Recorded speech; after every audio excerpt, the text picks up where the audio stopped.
If you're renting right now, I know you're not focused on that increased interest rate of over 4%. You're focused on that 30, 40, 50% rent increase happening right now. Before you start comparing mortgage options or even begin searching for your next home, up next, the very, very first steps before buying a home. So hang on.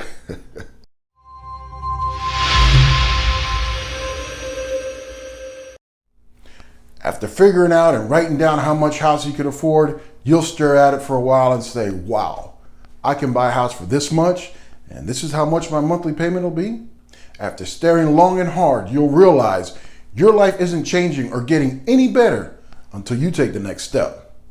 How many times have you talked about buying a house and haven't even started to prepare? So what's the first steps before buying a home? Step number 1, determine how much help you need. Ask yourself, what's prevented you from buying a home? The cash to close needed or the monthly payment? These two things are what makes people buy homes. Not the sales price or the purchase price. It's the cash to close and the monthly payment. It's the biggest hurdle to get people into their homes.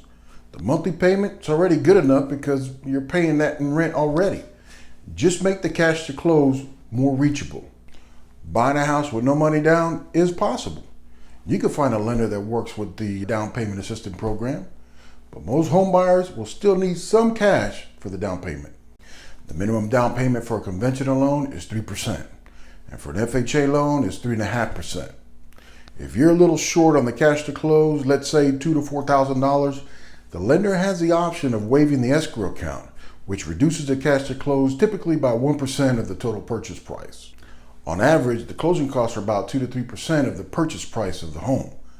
In some situations, part of the closing costs can be rolled into the mortgage or even paid by the seller. Determine how much money you need and start saving now. Step number 2, how much help you need on your credit. If you were financially challenged in the past and haven't updated or fixed your credit, do it now. Don't wait until you decide to buy a home to improve your credit. Fix or dispute any errors on your credit. Credit bureaus, they make mistakes too sometimes. And according to one study by the Federal Trade Commission, 25% of people had errors on their credit report. Knowing your credit report and credit score is a good first step. It's also crucial to look for errors in outdated information. If you spot any, it's a simple process to dispute and have them removed yourself. If you're not able to repair your credit yourself, there's professional resources out there that can help you repair your credit. Start now, even if you're not ready to buy. It may take several months depending how financially challenged you were. It's so important to be one step ahead and know where you stand. For a conventional loan, you'll need a credit score of 620 or higher. For an FHA loan, it only requires a minimum score of 580.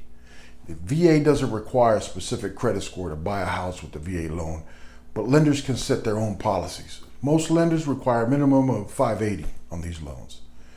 Your credit and financial history will determine what kind of interest rate you'll get. Your goal is to get the highest credit score possible. You'll get a better interest rate and loan terms. Make sure you understand what's needed for your credit before you get too ahead of yourself. Step number 3, income and employment status. Lenders won't just want to see how much money you make. They want proof of a work history, usually about 2 years. This is to make sure that your income is stable and reliable. During COVID lockdown, I remember lenders required an additional proof of employment right at closing, in case you got laid off during the closing process. If you had the same job, the same income and pay structure, it's pretty straightforward. But if any of those things have changed in the past 2 years, you may face some challenges.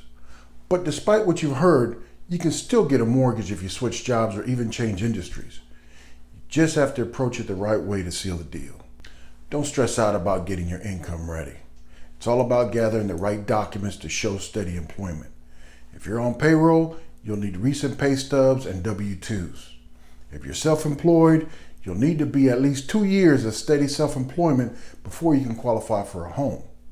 If it comes down to it, you can use some of your IRA or 401k plan for a down payment. The rules are constantly changing though, so ask your accountant for your best options. Step number 4, how much house can you afford? Before you speak to a mortgage lender, Figure out how much house you can afford on your own. Having trouble coming up with the number? Use a home affordability calculator online to get a rough idea on how much of a mortgage you could afford. Take a deep look at your current debts and income and consider how much money you could reasonably afford to spend on each month on a mortgage. You may calculate $1,900 a month while a mortgage lender tries to convince you that you'll be just fine at $2,600 a month. Typically, experts recommend spending no more than 30% of your gross monthly income on housing costs. Let's say your gross income is $6,000 a month, and then your net income after taxes, insurance, and all that, let's say it's $4,300 a month. The $4,300 a month is what you live on. When a lender pre-qualifies you, they're using your gross monthly income to show you having more buying power at the maximum amount. It's hard not to get excited when you see that pre-qualified letter and that huge max loan amount. It's tempting, but follow your inner voice. You should never be looking at homes right at the top of your max amount. Why? Because you'll end up being house poor, and the goal is not to be house poor. You've seen them, you know who they are. You know, the ones giving you advice. In fact, 28% of recent home buyers say making monthly mortgage payments will be among the biggest money stressors for the next 2 years. Finally, step number 5, interview lenders. One of the first decisions you face in the loan shopping process is deciding whether to shop on your own or hire a mortgage broker to do the mortgage shopping for you. Mortgage brokers are independent of banks or other financial institutions. They don't have money to lend. They originate, process a loan application, and work to get you the best loan by shopping many lenders. Another benefit of using their services is that they can explain the loan choices, help you select a loan, and help you navigate through the mess of paperwork required to get a loan. If your credit history and ability to qualify for a mortgage are marginal, a good mortgage broker can help you polish your application and direct you to the few lenders that may offer you a loan. Mortgage brokers typically receive a small percentage of the amount you borrow.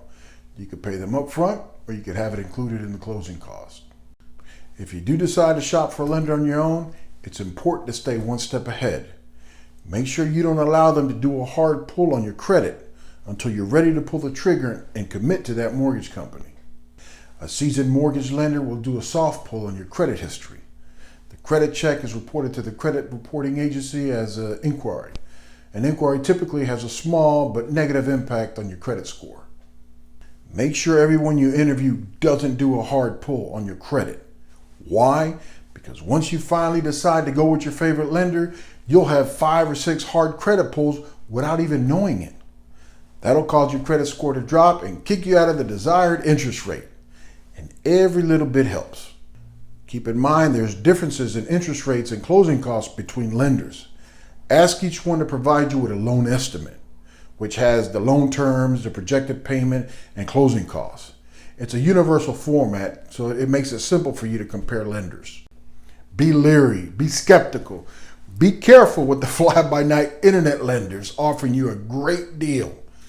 If it comes with low-quality customer service, it may not be worth it.